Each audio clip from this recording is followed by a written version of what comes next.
Seguimos con este trabajo práctico número 4 del modelo de Heck-Sherolin y vamos a ampliar el análisis que habíamos iniciado en el ejercicio 3 en este ejercicio 4 sobre el precio de los bienes y de los factores. Nos plantean que conocemos que en A el precio de una unidad de manufacturas es de 20 pesos y que el de una unidad de alimentos es de 10. En base a esto podemos responder a cuánto va a ascender la remuneración obtenida por los trabajadores. Recordamos que como estamos en un contexto de competencia perfecta, el precio de los bienes va a ser igual a su costo medio, que es esta expresión que tenemos acá. El costo medio va a tener dos componentes porque tenemos dos factores. Por un lado, el costo de la tierra, que lo vamos a poder calcular como los requerimientos de tierra en cada producción multiplicada por la renta que se le va a pagar a cada unidad de tierra, más el costo de trabajo, que va a estar definido por los requerimientos de trabajo en cada producción multiplicado por el salario que se le va a pagar a cada unidad de trabajo. Reemplazando con los datos que tenemos, sabemos los precios, que es lo que nos dan, y tenemos los requerimientos de factores del ejercicio anterior, con lo cual tenemos solamente como incógnitas la renta y el salario, que nos va a permitir reexpresarlo en estas expresiones donde vamos a ver que la renta va a ser una función lineal del salario que van a tener ambas variables una relación inversa. Porque justamente si tenemos los precios de los bienes dados como un dato y fijos, si queremos pagar mayores salarios vamos a tener que pagar necesariamente menos renta y viceversa. Si queremos pagar más renta vamos a tener que pagar menores salarios.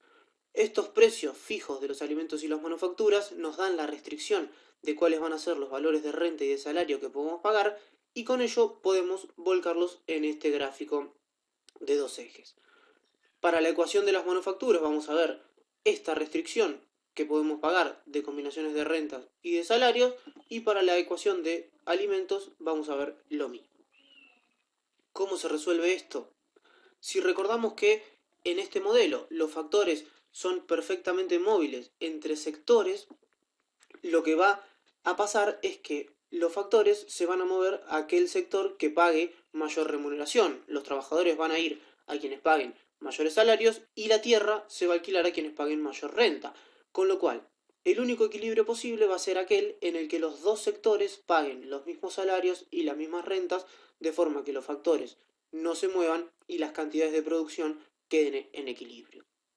Esto lo vamos a lograr resolviendo estas dos ecuaciones que tenemos como un sistema que en este caso nos va a llevar a una renta de 0,91 y un salario de 1,81 en este punto donde se cruzan las dos restricciones de rentas y salarios que tenemos. En este punto, los dos sectores van a pagar las mismas remuneraciones y eso va a permitir encontrar cantidades de producción de alimentos y de manufactura de equilibrio. A partir de esta situación podemos preguntarnos qué efecto va a tener un aumento, por ejemplo, del 25% en el precio de las manufacturas sobre los valores calculados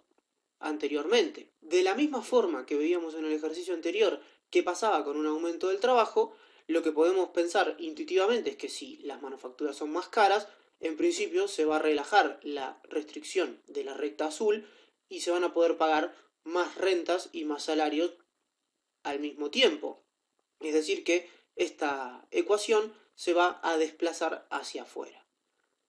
Volvemos a plantear las dos ecuaciones que teníamos de precio en función de su costo de producción y reemplazando con los nuevos valores vamos a ver que mientras que la ecuación de alimentos es la misma, ahora el precio de las manufacturas se aumentó en un 25%, es decir que vale 25 si antes valía 20, y eso nos permite encontrar estas nuevas ecuaciones de renta en función de salario. De vuelta,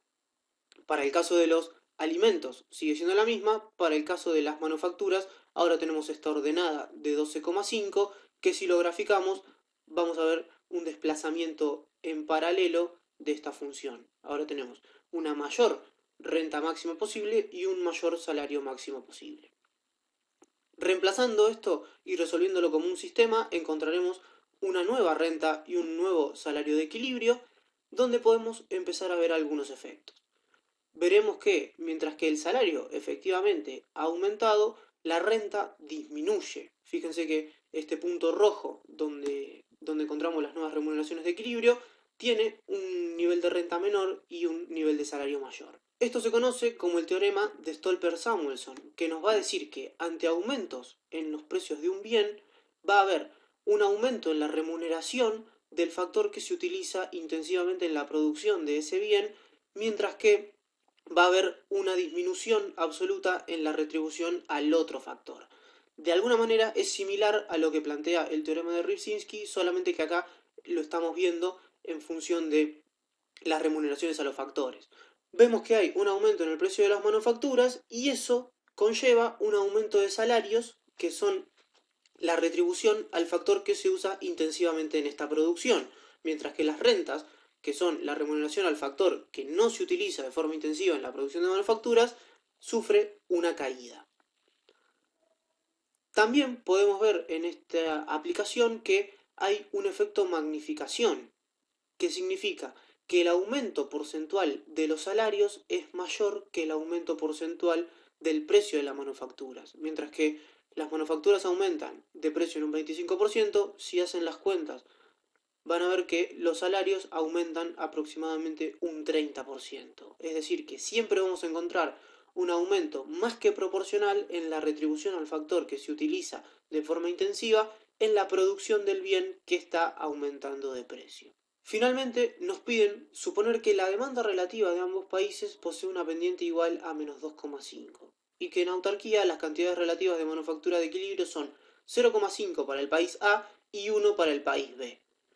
¿A cuánto asciende el precio relativo de las manufacturas en B? Y con la información calculada, completar el gráfico del inciso 3.5, que es el que ya teníamos de antes, que es este que está acá. En principio, este último punto no tiene mayor complicación matemática, sino que el desafío está en poder encontrar todos los datos de los que disponemos del ejercicio 3 y de este ejercicio 4. En principio, sabemos que las cantidades relativas de equilibrio en el país A y en el país B son de 0,5 y de 1 respectivamente. Vemos que eso es coherente con el gráfico que teníamos antes, donde la oferta relativa de A estaba más arriba que la oferta relativa de B. Pero el otro dato que teníamos y que tenemos que usar es el precio relativo de los bienes en el país A. Nosotros sabemos de este enunciado que en A el precio de las manufacturas es de 20 y el precio de los alimentos es de 10, con lo cual tenemos un precio relativo de equilibrio de 2. Las manufacturas cuestan el doble que los alimentos.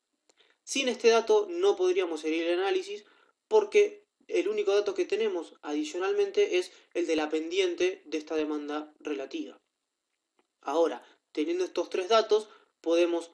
calcular cuál es el dato que nos falta, que es el precio relativo de las manufacturas en B, sabiendo que la pendiente de esta demanda relativa es de menos 2,5 y eso implica pasar de un precio relativo de 2 al precio que estamos buscando y de una cantidad relativa de 0,5 a 1, que es lo que está en el denominador de esta expresión. Si despejamos esta cuenta para encontrar este valor de I que nos está faltando, vamos a ver que el precio relativo de B es de 0,75. Es decir, un precio relativo menor de las manufacturas con respecto a los alimentos en el país que ya sabíamos que tenía abundancia relativa de trabajo y que por ende iba a poder producir manufacturas más baratas y eventualmente cuando estas economías se abran al comercio podrá exportar el bien intensivo en el factor en el que posee abundancia relativa y eso va a permitir equilibrar los precios relativos de los bienes y eventualmente las remuneraciones a los factores productivos en los dos países.